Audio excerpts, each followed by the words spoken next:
അല്ല അത് കറക്റ്റല്ല, അതിന്റെ റദ്ദാക്കണം തന്നെയാണ് പറഞ്ഞത്. മൈനിങ് ആൻഡ് ജിയോളജി ഡയറക്ടർ റദ്ദാക്കണം എന്ന് പറഞ്ഞ് പ്രിൻസിപ്പൽ സെക്രട്ടറിക്ക് നൽകി കത്ത്. പിന്നെ അനുമതി നൽകണം എന്ന് പറഞ്ഞ് മുഖ്യമന്ത്രിക്ക് KREML അതായത് കർത്ത നൽകിയ അപേക്ഷ അനുമതി നൽകണം അപേക്ഷ. വേറൊരെണ്ണം ഒരു ഇൻഡസ്ട്രീസ് ഡിപ്പാർട്ട്മെന്റിന്റെ ഒരു സർക്കുലേഷൻ നോട്ട് നമ്മൾ വിതരണം ചെയ്തിട്ടുണ്ട്. അതിന്റെ കണ്ടന്റ് എന്താണ്? ആ സർക്കുലേഷൻ നോട്ടില് ഈ പേജ് നമ്പർ 441 എടുക്കാം. Paragraph 441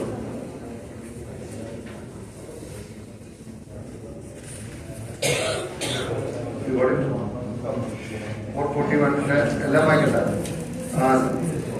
Towards the half. Now the LD has advised to prematurely release the mining lease granted to KREML. Right. However, as per decision number 7 taken in the meeting chaired by the Honorable CM on 5/9/2019, it was decided to sought legal opinion from Advocate General regarding the judgment of Honorable Apex Court dated 8/4/2016. അതായത് law department advice ചെയ്തതിന് ശേഷം എന്തുകൊണ്ട് terminate ചെയ്തില്ല എന്ന് കാണിക്കുന്നതാണ്. മുഖ്യമന്ത്രിയുടെ അധ്യക്ഷതയിൽ ചേർന്ന യോഗത്തിന്റെ തീരുമാനം 7 പ്രകാരം അഡ്വക്കേറ്റ് ജനറൽ അയക്കാൻ തീരുമാനിച്ചതുകൊണ്ട് ടെർമിനേറ്റ് ചെയ്യാതെ അത് സ്റ്റോപ്പായത് കാണിക്കാൻ വേണ്ടിയാണ് ഈ രേഖ. ലീഗൽ ഒപ്പീനിയൻ എടുത്ത് 2019 മുതൽ 24 വരെ എന്തുകൊണ്ട് സ്റ്റോപ്പ് ചെയ്യുന്നതാണ് ചോദ്യം. മുഖ്യമന്ത്രി വിളിച്ചു ചേർന്ന യോഗത്തിൽ ലീഗൽ ഒപ്പീനിയൻ തീരുമാനിച്ചു. സുപ്രീം കോടതി 2019 അതിന്റെ വെളിച്ചത്തില് ആ ലീസിന്റെ ടെർമിനേഷൻ സ്റ്റോപ്പ് ചെയ്തു. എന്റെ കോൺസിക്വൻസ് മനസ്സിലായി.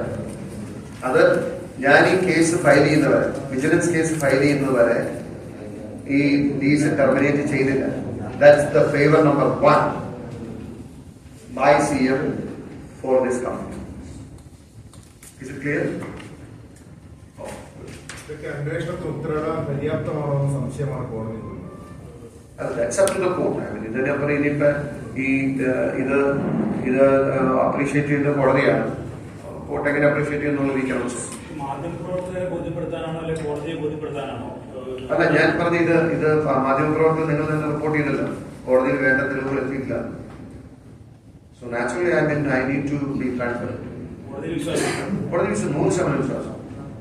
കഴിഞ്ഞ തവണ കോടതിയിൽ കുറച്ച് രേഖകൾ ഈ അവസാന ഘട്ടം ഇന്ന് വിധി പറയുന്നതിന് വെക്കുന്നതിന് മുമ്പ് കുറച്ച് രേഖകൾ മറ്റൊരു അഭിഭാഷകൻ നൽകിയിരുന്നു. ആ സമയത്ത് ഈ രേഖകൾ കൂടി സമർപ്പിച്ചിരുന്നുവെങ്കിൽ അതിവേഗം മുഖ്യമന്ത്രിയും മകളും ഒക്കെ നടത്തി കൊള്ളരുതായ്മയ്ക്ക് ഒരു കോടതിയുടെ ഒരു പരാമർശം ഉണ്ടാവില്ല. ഇങ്ങനെ വലിച്ച് നീട്ടി കോടതിയുടെ ഒരു പരാമർശം ഉണ്ടാക്കുക എന്നുള്ളതല്ലല്ലോ നമ്മുടെ ലക്ഷ്യം. ഞാനിത് ഒരു കേസ് ബിൽഡ് ചെയ്യുമ്പോൾ നമ്മൾ അതിന്റെ ഫൗണ്ടേഷൻ ബിൽഡ് ചെയ്യുന്നത് അതിന്റെ ഡോക്യുമെന്റ്സിലെ എവിഡൻസിലൊക്കെയാണ്.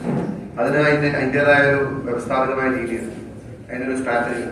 കാരണം കൗണ്ടർ ആർഗ്യുമെന്റ്സ് നോക്കി അവർക്ക് ഇനി എന്താണ് പറയാം, അവർക്ക് പറയാനുള്ളവർ പറഞ്ഞത്, അവരുടെ ഡിഫൻസ് കഴിഞ്ഞ തവണ വന്നല്ലോ. So now we will produce. പുള്ളി ചോദിച്ച പോലെ ഇതിന്റെ എങ്ങനെയാണ് CM ചോദിച്ചില്ല, ഇതിന്റെ എന്താണ് what is there in the circulation note. So this is how we prove the cases. അപ്പൊ അതിന്റെ ഒരു സ്ട്രാറ്റജിയുടെ ഭാഗമായിട്ടാണ് നോക്കിയത്. ഈ രേഖകളെല്ലാം ഹാജരാക്കിയതിനു ശേഷം അടുത്ത കൗണ്ടർ സമർപ്പിക്കുകയല്ലേ വേണ്ടത്? ഓരോ രേഖകളും കോടതി ആവശ്യപ്പെടാൻ കാത്തിരിക്കേണ്ട ആവശ്യമുണ്ട്. കോടതി സാധാരണ അതൊരു നിങ്ങളെങ്ങനെ റിപ്പോർട്ട് ചെയ്യുന്ന എനിക്കറിയില്ല. കോടതി ഒരു കക്ഷിയോടും രേഖകൾ ഹാജരാക്കാൻ ആവശ്യപ്പെടില്ല. കോടതിയുടെ മുമ്പിൽ വന്ന രേഖകളെ സംബന്ധിച്ച് കോടതി അഭിപ്രായം. അപ്പൊ കോടതിക്ക് മോർ കൺവിൻസിംഗ് ആയിട്ട് അല്ലെങ്കിൽ കോടതി ഏതെങ്കിലും സംശയങ്ങൾ ഉന്നയിച്ചാൽ അതുകൂടി ദൂരീകരിക്കുന്ന രേഖകൾ നമ്മുടെ കയ്യിൽ നമ്മൾ സബ്മിറ്റ് ചെയ്യും. അങ്ങനെയാണ് പ്രിൻസിപ്പൽ സെക്രട്ടറി ഇൻഡസ്ട്രീസ് ഡിപ്പാർട്ട്മെന്റിന് മൈനിങ് ആൻഡ് ജിയോളജി വകുപ്പ് ഡയറക്ടറിൽ നിന്ന് പോയ ഒരു കത്തമല്ല നേരത്തെ പറഞ്ഞു. ആ കത്തിനകത്ത് ഒരു നോട്ടിന്റെ കാര്യം പ്രത്യേകിച്ച് എടുത്തു പറഞ്ഞു. ആ നോട്ട് എങ്ങനെയാണ് നിങ്ങളുടെ കേസിന് സഹായകമാകുന്നത്? അത് മുകളിൽ എഴുതിയാണ് വായിച്ചത്. അതിന്റെ നോട്ട് ചോദിച്ചാൽ അത് വായിക്കാം. ഇല്ല എനിക്ക് വായിക്കാൻ പറ്റുന്നുണ്ട്. അതാണ് ചോദിച്ചത്. അതെന്താ എഴുതിയത്?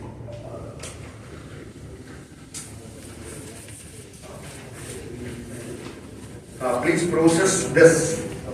We may need in principle approval before seeking law ethics. CM is reviewing this on 4/9/2019. Let's be ready with the PPT. So, CM department അല്ല, Industrial department is not held by the CM.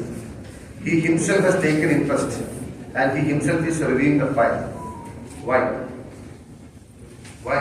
സർക്കാർ നയപരമായ ഒരു തീരുമാനം എടുക്കേണ്ട വിഷയത്തിൽ CM-ന് ഇത്തരത്തിലുള്ള opinion തരാനുള്ള അധികാരം ഉണ്ട്. അതായത് കേന്ദ്ര സർക്കാർ 2019 ഒരു കമ്പനിയുടെ മൈനിങ് ലീസ് ടെർമിനേറ്റ് ചെയ്യാൻ പറഞ്ഞാൽ അതിന്മേൽ എന്ത് ചെയ്യണമെന്ന് ആലോചിക്കാൻ വേണ്ടി CM നേരിട്ട് മീറ്റിംഗ് വിളിക്കണമെന്നുണ്ടെങ്കിൽ വാട്ട് ഈസ് ഇൻട്രസ്റ്റ്? ഇത് നയപരമായ തീരുമാനമല്ല. Central government has already issued a direction. You are coming to the point. Come to that. അല്ല, നിങ്ങളൊന്ന് ആലോചിച്ചാൽ മതി. അതായത് കേരളത്തിന്റെ മുഖ്യമന്ത്രി നേരിട്ട് ഒരു മീറ്റിംഗ് വിളിച്ചൊരു കാര്യം പൊസിഷൻ റിവ്യൂ ചെയ്യുന്ന എന്താണ്? ഒരു പ്രൈവറ്റ് കമ്പനിയുടെ മൈനിങ് ലീസ് ടെർമിനേറ്റ് ചെയ്യാൻ കേന്ദ്ര സർക്കാർ നിർദ്ദേശം വന്നിട്ട് കേരളത്തിലെ ലോ ഡിപ്പാർട്ട്മെന്റ് അത് ടെർമിനേറ്റ് ചെയ്യണമെന്ന് ഒപ്പീനിയൻ പറഞ്ഞ് അത് ടെർമിനേറ്റ് ചെയ്യാൻ വേണ്ടിയിട്ട് മൈനിങ് ആൻഡ് ജിയോളജി ഡിപ്പാർട്ട്മെന്റ് ഗവൺമെന്റിനോട് റെക്കമെൻഡ് ചെയ്തിരിക്കെ ഈ കമ്പനി മുഖ്യമന്ത്രിക്ക് കടലാസ് കൊടുത്താൽ when he calls a meeting to review the decisions and he himself take a decision to send it for under AG's opinion and he hold it for 4-5 years. This is the favor. ഒരു വേറായി ചിന്തിച്ചൂടെ? ഒരു കേരളത്തിലെ ഒരു വ്യവസായ സ്ഥാപനം അതിന്റെ നടത്തിപ്പുമായി ബന്ധപ്പെട്ട് ചില പ്രശ്നങ്ങൾ നിലനിൽക്കുന്നു. അവരൊരു അപേക്ഷ മുഖ്യമന്ത്രിക്ക് നൽകുന്നു. മുഖ്യമന്ത്രി കേരളത്തിന്റെ ഭരണത്തലവനാണ്. അപ്പൊ സ്വാഭാവികമായി അതിനെന്തെങ്കിലും തുടർ നടപടികൾ നടത്താൻ പറ്റുമോ, ആ വ്യവസായം തുടർന്നു കൊണ്ടുപോകാൻ പറ്റുമോ എന്നുള്ള അടിയന്തരാവസ്ഥയിൽ മുഖ്യമന്ത്രി തന്നെ നേരിട്ട് അതിനെപ്പറ്റി ഒരു തീരുമാനം എടുക്കാൻ മുഖ്യമന്ത്രി സ്വാതന്ത്ര്യമില്ലേ? അപ്പൊ അങ്ങനെ കണ്ടാൽ പോലെ അങ്ങനെ ചിന്തിക്കാമല്ലോ. അങ്ങനെ ചിന്തിക്കാം. അതായത് ഇങ്ങനെ കുറച്ച് സ്ട്രൈറ്റ് ആയിട്ട് ചിന്തിക്കാം. അങ്ങനെ ചിന്തിക്കാം. അദ്ദേഹം പറഞ്ഞാൽ മതി, CMRLന്റെ വ്യവസായം എങ്ങനെയെങ്കിലും നടത്തിക്കൊണ്ടുപോകാൻ എന്തെങ്കിലും സാധ്യത ഉണ്ടോ എന്ന് മുഖ്യമന്ത്രി എന്ന നിലയിൽ ഞാൻ നേരിട്ട് പരിശോധിച്ചാണെന്ന് പറഞ്ഞാൽ ഇങ്ങനെ പരിശോധിച്ചിട്ട് അല്ല, ഞാൻ പറഞ്ഞ മനസ്സിലായി. You are on the point. That is what he said. പക്ഷെ അത് സ്വാഭാവികം എന്ന് പറയുന്നത് ശരിയല്ല. അതൊരു അസ്വാഭാവികമായ നടപടിയാണ്. ഒരു മുഖ്യമന്ത്രി ഒരു കമ്പനിയുടെ പ്രവർത്തനത്തിന് വേണ്ടി, അതായത് ആ മുഖ്യമന്ത്രിയുടെ മകൾ ഈ സമയങ്ങളിലെല്ലാം ആ കമ്പനിയിൽ നിന്നും പണം പറ്റിക്കൊണ്ടിരിക്കുകയും ചെയ്യുമ്പോൾ മുഖ്യമന്ത്രി ചെയ്യുമ്പോൾ എന്റെ സ്വാഭാവികം എന്ന് പറയുന്നത് തൊട്ടിപ്പുറം ഒരു അക്ഷരം കൂടി ചേർന്നു. അസ്വാഭാവികമാണ്. ഈ അപേക്ഷ പരിഗണിച്ചിട്ട് ആദ്യം സർക്കാർ ഇത് തള്ളുന്നു. CMRLന്റെ അപേക്ഷ തള്ളി. അത് രണ്ടാമത്തെ കേസാണ്. അല്ല, പിന്നീട് വീണ്ടും അവർ കോടതി പോയി പരിഗണിക്കണമെന്ന് പറഞ്ഞു. കോടതി നിർദ്ദേശപ്രകാരം സർക്കാർ പരിഗണിച്ചിട്ടും ആ അപേക്ഷ വീണ്ടും തള്ളി. പിന്നെ എവിടെയാണ് ഇതിനകത്ത് ഫേവർ ചെയ്തതെന്ന് പറയാൻ കഴിയുക? അവരുടെ അപേക്ഷ തള്ളി. Case number 1 or case number 2? ഇപ്പൊ ഈ അപേക്ഷ പ്രകാരം ആ അപേക്ഷ അത് കേസ് നമ്പർ 2 ആണ്. I hope I mean first case ഇനി ആർക്കും ഇല്ലെന്നോ സെക്കൻഡ് വൺ. അല്ല, അത് ഞാൻ we can move to the second one. അല്ല, മൈനിങ് ലീസിന് വേണ്ടിയിട്ട് മുഖ്യമന്ത്രി നിങ്ങൾക്ക് വേണമെങ്കിൽ സ്വാഭാവികം എന്ന് വേണം നിങ്ങളുടെ ഭാഷ പറയാം. ഐ ഫീൽ അസ്വാഭാവികം എന്നുള്ളതാണ്. ആ കമ്പനിയെ നടത്തിക്കൊണ്ടുപോകാൻ പറ്റുമെന്ന് നോക്കി ആ കമ്പനിയുടെ ലീസ് സേവ് ചെയ്യാൻ വേണ്ടി കേന്ദ്ര സർക്കാർ നിർദ്ദേശം ഉണ്ടായിട്ടും ഈ interviewed and try to help you എന്നുള്ളതാണ് ആ കേസ് നമ്പർ. രണ്ടാമത്തെ കാര്യം, ഇപ്പോ ഭൂപതിവ് അല്ലെങ്കിൽ ഭൂപരിഷ്കരണ നിയമത്തിൽ ഇളവ് വേണമെന്നാവശ്യപ്പെട്ട് കമ്പനി നൽകിയ പ്രോജക്റ്റ് തള്ളി. ഒരു വട്ടം തള്ളി, 2 വട്ടം തള്ളി, 3ാമത്തെ വട്ടം മുഖ്യമന്ത്രി എടുത്തു പോകും. അത് കഴിഞ്ഞപ്പോഴാണ് അതിന്റെ അകത്തൊരു തീരുമാനം വരുന്നത്.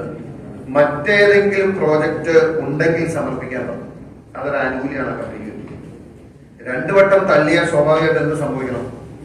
2 വട്ടം തള്ളിയാൽ ആ ഭൂമി ഏറ്റെടുക്കാൻ റവന്യൂ ഡിപ്പാർട്ട്മെന്റ്. PV അൻവറിന് കിട്ടാത്ത ആനുകൂല്യമാണ് ശശിധരൻ കർത്തയ്ക്ക്. PV അൻവറിന്റെ മിച്ചഭൂമി ഏറ്റെടുത്തില്ലേ? PV അൻവറിന് കിട്ടാത്ത, അതായത് മൈനിങ് ആൻഡ് ജിയോളജി ഡിപ്പാർട്ട്മെന്റുമായി ഇൻഡസ്ട്രിയൽ വകുപ്പുമായി ബന്ധപ്പെട്ട് അവർക്ക് അനുകൂലമായ ശുപാർശ വരുന്നില്ല എന്ന് കണ്ടപ്പോൾ പിന്നീട് റിവൈസ്ഡ് പ്രോജക്ട് സബ്മിറ്റ് ചെയ്തു. റിവൈസ്ഡ് പ്രോജക്ട് എന്താണ്? ടൂറിസം റിലേറ്റഡ് പ്രോജക്റ്റാണ്. തീരുമാനം അതിലേക്കാണ് വരുന്നത്. ആ പ്രോജക്റ്റ് തീരുമാനമായി. ടൂറിസം ഡിപ്പാർട്ട്മെന്റ് കൈകാര്യം ചെയ്യുന്ന വെയിറ്റ് ഞാൻ ചോദിക്കുന്നു. നമുക്ക് അങ്ങോട്ടും കൂടെ പറഞ്ഞു. നിങ്ങൾ ചോദിക്കുന്ന ചോദ്യം ഞാൻ ഉത്തരം പറയുമ്പോൾ നിങ്ങൾക്ക് പറയാം. നിസ്സാരമായ കാര്യമില്ല. ടൂറിസം മന്ത്രി ആരാണ്? ടൂറിസം മന്ത്രി മുഹമ്മദ് റിയാസ് മീണ വിജയന്റെ ഭർത്താവാണ്. 2ാമത്തെ പ്രോജക്റ്റ് സമർപ്പിക്കുന്നത് ടൂറിസം റിലേറ്റഡ് പ്രോജക്റ്റാണ്.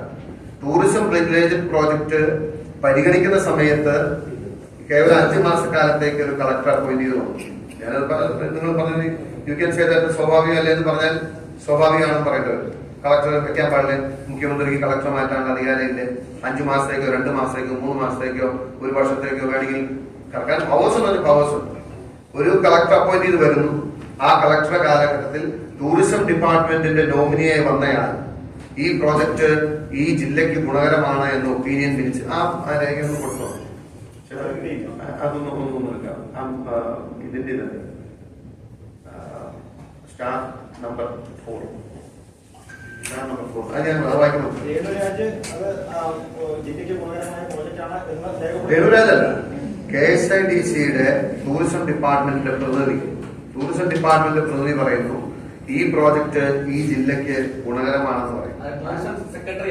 ടൂറിസം സെക്രട്ടറി ആ ജില്ലാ ടൂറിസം അതിന്റെ കമ്മിറ്റിയിലെ ടൂറിസത്തിന്റെ അംഗം അവരുടെ ഒപ്പീനിയൻ അനുകൂലമായിട്ട് വരും. ബാക്കി രേണുരാജും സ്വാഭാവികമായിട്ട് എല്ലാവരും കൂടി പറയുന്നു നല്ല പ്രോജക്റ്റാണ്, കുഴപ്പമില്ല, ഓക്കെ. വളരെ നിങ്ങളത് പരിശോധിക്കണം. വിചിത്രമായ ഉത്തരവാണ്. അങ്ങനെ ആ സ്ഥലത്തിന് എക്സംഷൻ നൽകാൻ വേണ്ടി ആ കമ്മിറ്റി ശുപാർശ ചെയ്തു. Is it a favour or not? നിങ്ങൾ നമുക്ക് എല്ലാവർക്കും വിലയിരുത്താൻ പോകുന്നു. ആദ്യം മൈനിങ് ആ കമ്പനി ഒരു മൈനിങ് കമ്പനിയാണ്. മൈനിങ്ങിന് വേണ്ടി സ്ഥലം വാങ്ങിയെന്ന് പറഞ്ഞ് അതിനുവേണ്ടി സമർപ്പിച്ചു. അങ്ങനെയാണെങ്കിൽ എല്ലാവർക്കും അത് കൊടുക്കണ്ടേ? TV അൻവറോട് പറയാത്തത് നിങ്ങൾക്ക് വേറെ എന്തെങ്കിലും പ്രോജക്റ്റ് വേണ്ടി തരാൻ പറയാത്തത് TV അൻവറോട് പറയാലോ. നിങ്ങൾക്ക് വേറെ എന്തെങ്കിലും ഫീസിബിൾ പ്രോജക്റ്റ് ഉണ്ടെങ്കിൽ ഞങ്ങൾക്ക് എക്സെപ്റ്റ് അങ്ങനെ കേരളത്തിലാർക്കും ഈ ഒരു ആനുകൂല്യം കിട്ടി. മിച്ചഭൂമിയായിട്ട് സ്ഥലം നഷ്ടപ്പെട്ട ധാരാളം വ്യക്തികളുണ്ട്, ഇന്നും നഷ്ടപ്പെട്ടുകൊണ്ടിരിക്കുന്ന വ്യക്തികളുണ്ട്. ഒരാൾക്കും ഈ ആനുകൂല്യം കിട്ടിയിട്ടില്ല.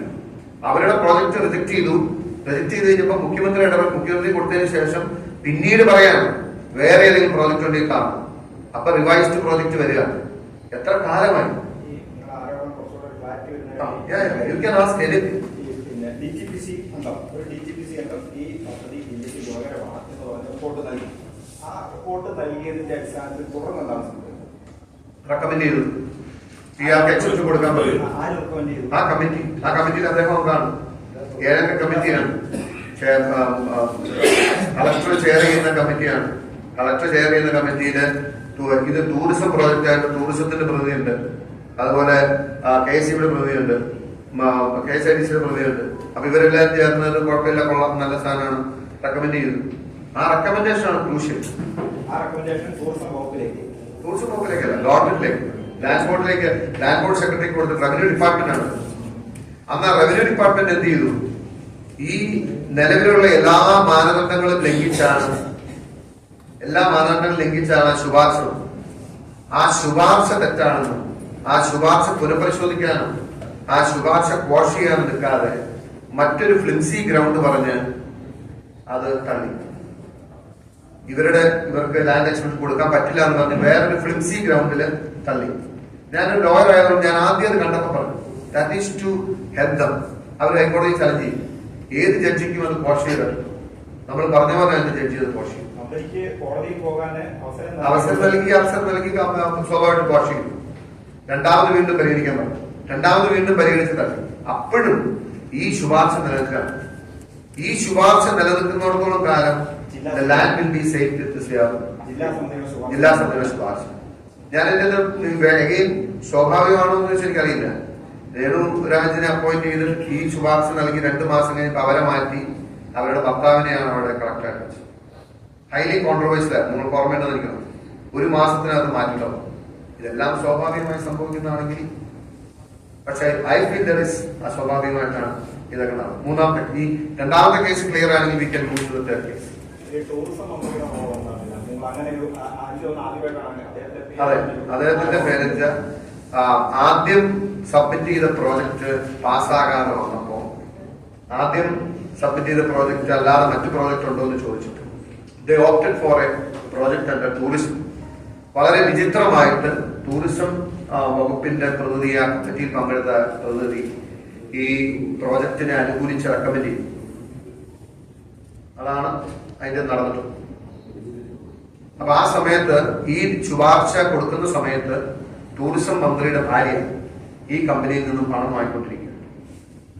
എഗെയിൻ ഇപ്പൊ സ്വാഭാവികമല്ലെന്ന് ചോദിച്ചാൽ അസ്വാഭാവികത ഉണ്ടോ എന്ന് പരിശോധിക്കാൻ വേണ്ടിയിട്ടാണ് കേസ് അന്വേഷിക്കണമെന്ന് ഞങ്ങൾ പറയാം. അത് പറയാതെ ഈ ലാൻഡ് കൈ കൊടുക്കാൻ ടൂറിസം മന്ത്രി ഞാൻ പറയാം എന്താണ് ആരോപണം സ്പെസിഫിക് ആയിട്ടുള്ളത്? ഞാൻ പറയാം. അതായത് ഈ സിഎംആർഎൽ കമ്പനിയുടെ സിസ്റ്റർ കൺസേണായ KREML അളവിൽ കൂടുതലുള്ള സ്ഥലം വാങ്ങും, കൈവിട്ടു. അതിന്റെ റിട്ടേൺ ഫയൽ ചെയ്യാത്തതിന്റെ അടിസ്ഥാനത്തിൽ റവന്യൂ ഡിപ്പാർട്ട്മെന്റ് അവർക്കെതിരെ മിച്ചഭൂമി കേസ് പ്രൊസീഡ് ചെയ്യുമ്പോൾ ഞങ്ങൾക്ക് മിച്ചഭൂമി ഇളവ് തരണമെന്ന് പറഞ്ഞ് ആദ്യം മൈനിങ് പ്രോജക്റ്റുമായി ബന്ധപ്പെട്ട വ്യാവസായിക ആവശ്യത്തിനുള്ള ഭൂമിയാണ് എന്ന് പറഞ്ഞ് പ്രോജക്റ്റ് സമർപ്പിക്കുന്നു. ജില്ലാ സമിതി ശുപാർശ ചെയ്യാൻ തയ്യാറാവുന്നില്ല. ജില്ലാ സമിതി ശുപാർശ ചെയ്യാൻ തയ്യാറാവാതിരുന്നപ്പോ ആ കളക്ടർക്ക് പെട്ടെന്ന് മാറ്റം ഉണ്ടായി. അത് വേണ്ടി നിങ്ങൾ ബാക്ക് ഫയൽസ് പോയി പരിശോധിച്ചറിയാം. അത് ഞാൻ പറയുന്നില്ല. അപ്പൊ ശുപാർശ ചെയ്യാതെ മുകളിലേക്ക് വിട്ടു. നിങ്ങൾ മുകളിൽ തീരുമാനം എടുത്തോ, നിങ്ങൾക്ക് കൊടുക്കാൻ നിർബന്ധമാണെങ്കിൽ നിങ്ങൾ മുകളിൽ അവർ റിസ്ക് എടുക്കാൻ തയ്യാറായില്ല. അപ്പൊ അവരത് തള്ളി വീണ്ടും കമ്പനി റിവ്യൂ കൊടുത്തു, വീണ്ടും അത് തള്ളി. അന്നേരം അവർ മുഖ്യമന്ത്രിയെ സമീപിച്ചപ്പോൾ മുഖ്യമന്ത്രി ഇത് വീണ്ടും പരിഗണിക്കാൻ വേണ്ടി പറഞ്ഞു. അന്നേരം പുതിയൊരു ഓപ്ഷൻ അവർക്ക് കിട്ടി. നിങ്ങൾക്ക് പുതിയ പ്രോജക്റ്റ് വല്ലതും ഉണ്ടെങ്കിൽ പറയാൻ പറഞ്ഞു. അത് revenue department land board secretary അവർക്ക് കമ്മ്യൂണിക്കേറ്റ് ചെയ്തപ്പോൾ പറഞ്ഞു, നിങ്ങൾക്ക് പുതിയ പ്രോജക്റ്റ് മൈനിങ് പ്രോജക്റ്റ് വിട്ടിട്ട് ആ കമ്പനി ടൂറിസം പ്രോജക്റ്റിലേക്ക് പോയി. ആ ടൂറിസം പ്രോജക്റ്റിന്റെ അപേക്ഷ കൊടുത്തു. പുതിയ കളക്ടർ വന്നു, പുതിയ സമിതി രൂപീകരിച്ചു. ആ സമിതിയിൽ ടൂറിസം ഡിപ്പാർട്ട്മെന്റിന്റെ പ്രതിനിധിയുണ്ട്. ആ ടൂറിസം ഡിപ്പാർട്ട്മെന്റ് പ്രതിനിധി ഈ കമ്പനിക്ക് അനുകൂലമായി ഈ മിച്ചഭൂമിയിൽ ഈ ഭൂമിക്ക് ഇളവ് നൽകണം, ഈ പ്രോജക്റ്റ് ഈ ജില്ലയ്ക്ക് ഗുണകരമാണ് എന്ന അഭിപ്രായം രേഖപ്പെടുത്തി.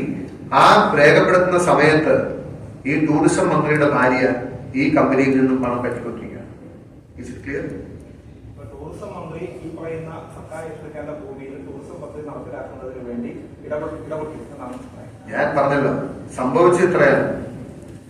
അവര് റിവൈസ്ഡ് പ്രോജക്റ്റ് ടൂറിസം പ്രോജക്റ്റ് കൊടുക്കുന്നു. ആ ടൂറിസം പ്രോജക്റ്റ് വഴിവിട്ട് നിയമവിരുദ്ധമായി ആ കമ്മിറ്റിയിൽ ടൂറിസത്തിന്റെ കമ്മിറ്റി അംഗം റെക്കമെൻഡ് ചെയ്യുന്നു. ആ റെക്കമെൻഡ് ചെയ്യുന്ന സമയത്ത് ടൂറിസം മന്ത്രിയുടെ ഭാര്യ ഈ സമയത്തെല്ലാം ഈ കമ്പനിയിൽ നിന്നും പണം പറ്റിക്കൊണ്ടിരിക്കുക. This is case number 2. Department 2 തവണ തള്ളിയതിനു ശേഷമാണ് പുതിയ പ്രോജക്റ്റ്. യെസ്, അതിന് മുഖ്യമന്ത്രിയുടെ അടുത്ത് ഇങ്ങനെ ഒരു അപേക്ഷ കൊടുത്തപ്പോഴാണല്ലോ പുതിയ പ്രോജക്റ്റ്. യെസ്, ആ അപേക്ഷ ഞാൻ പ്രൊഡ്യൂസ് ചെയ്ത് അത് അദ്ദേഹത്തിന്റെ കയ്യിൽ. പക്ഷേ പുതിയ പ്രൊജക്ട് സമർപ്പിക്കാം എന്ന് പറയുന്നത് റവന്യൂ ഡിപ്പാർട്ട്മെന്റാണ്. അതെ. അപ്പൊ അങ്ങനെയാണെങ്കിൽ ഈ ടൂറിസം ഡിപ്പാർട്ട്മെന്റിനേക്കാൾ ക്രൂഷ്യലായ റോൾ ഈ കരിമണൽ നടത്താൻ വേണ്ടി എടുത്തത് revenue department. Revenue department involvement അവര് തന്നെ 2 തവണ തള്ളിയ കേസ് പുതിയ പ്രോജക്ട് നിങ്ങൾക്ക് സമർപ്പിക്കാം എന്ന് പറയുന്നതിന്റെ ഇന്റൻഷൻ എന്താ? ഞാൻ പറയുന്നത് ഇത് ഗവൺമെന്റ് ഇസ് വിത്ത് ദം. ഞാൻ റവന്യൂ ഡിപ്പാർട്ട്മെന്റ് ഒരു മന്ത്രിസഭ മുഴുവനായിട്ട് ഇതിനു വേണ്ടി CM drives the case.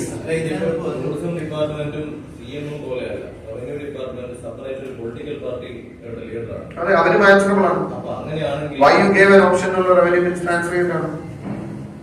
അങ്ങനെയാണെങ്കിൽ ഈ ഇവർ ഫുൾ ഇൻവോൾവ് ആയിട്ടാണ് ഈ പ്രോജക്ട്. അല്ല, പിന്നെ രണ്ടാമത് ഫ്ലിപ്സി ഗ്രൗണ്ടിൽ തള്ളുന്ന ആർക്കാണ് മനസ്സിലാവുന്നത്?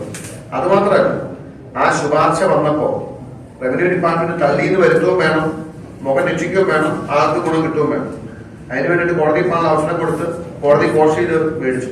അപ്പൊ സ്വാഭാവികമായിട്ട് അവർക്ക് പറയാം, ഞങ്ങൾ ചെയ്യാതെ ചെയ്ത് ഞങ്ങൾ തല്ലിട്ട് കോടതി കോഷ് ചെയ്ത് പറയാം.